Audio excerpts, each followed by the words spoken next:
পার্বত্য চট্টগ্রামের যে 3 জেলা রয়েছে সেখানে যে কোটার ব্যবস্থা সন্নিবেশ করে গিয়েছিল সরকার পতনের আগে, সেটি এখন পর্যন্ত বহাল আছে, অর্থাৎ ক্ষুদ্র নৃগোষ্ঠীদের ক্ষেত্রে 1%। কিন্তু আমরা দেখতে পাচ্ছি রাঙামাটি এবং বান্দরবান জেলা পরিষদ সরকারি সেই সর্বশেষ প্রজ্ঞাপন উপেক্ষা করে তারা তাদের মতো নিয়োগ দিয়েছে, এবং খাগড়াছড়িতে যেটি হয়েছে, খাগড়াছড়ি জেলা পরিষদের 2টি নিয়োগ বিজ্ঞপ্তি এখন পর্যন্ত মামলার কারণে স্থগিত হয়ে আছে, এবং আমরা যতদূর জানি যে সেটি আইন মন্ত্রণালয় এবং পার্বত্য চট্টগ্রাম মন্ত্রণালয়ে চিঠি চালাচালি চলছে। তো এই বিষয়ে আপনাদের কোনো বক্তব্য আছে কিনা?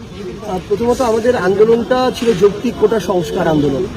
আমরা তখন এটা মনে করেছিলাম যে আমাদের পাহাড়ে আমাদের যারা ভাইয়েরা বোনেরা রয়েছে, স্পেশালি পার্বত্য চট্টগ্রামের এই জেলাগুলোতে, কিংবা যারা শারীরিকভাবে ফিজিক্যালি যারা চ্যালেঞ্জ রয়েছেন, এই ধরনের কিছু স্টেক হোল্ডারের জন্য আমাদের কিছু যৌক্তিক মাত্রায় কোটাটা রাখা উচিত আমাদের মনে হয়েছিল।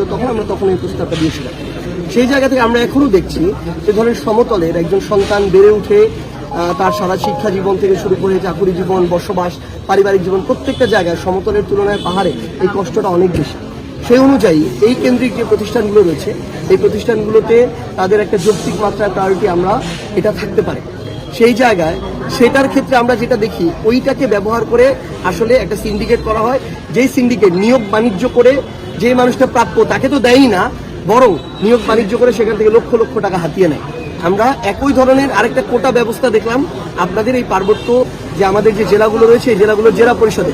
এখানকার কোটাটা কি? এখানকার কোটাটা হচ্ছে বিএনপি কোটা। আপনি যদি বিএনপির নেতা হন, পদ পদবি থাকে, তাহলে আপনি জেলা পরিষদে থাকতে পারবেন। তো এই ধরনের দলীয় কোটা দেখা হয়েছে। তাহলে দিন শেষে এইখানকার মানুষের যে অধিকার, যে জিনিসগুলো উন্নয়ন বা যেটা প্রাপ্য, আমরা মনে করি ওইটা থেকে বঞ্চিত হবে। এবং এখানে আমরা শুনছি যে বিভিন্ন ধরনের টাকার লেনদেনও হয়েছে।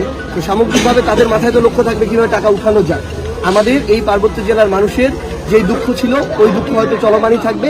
সেই জায়গায় আমরা বিএনপির এই সিদ্ধান্তের প্রতি আমরা তীব্র প্রতিবাদ জানাচ্ছি যে এই ধরনের দলীয়করণ প্রত্যেকটা জায়গায় এটা তাদের জন্য, এই দেশের জন্য ভালো ফল বয়ে আনবে না।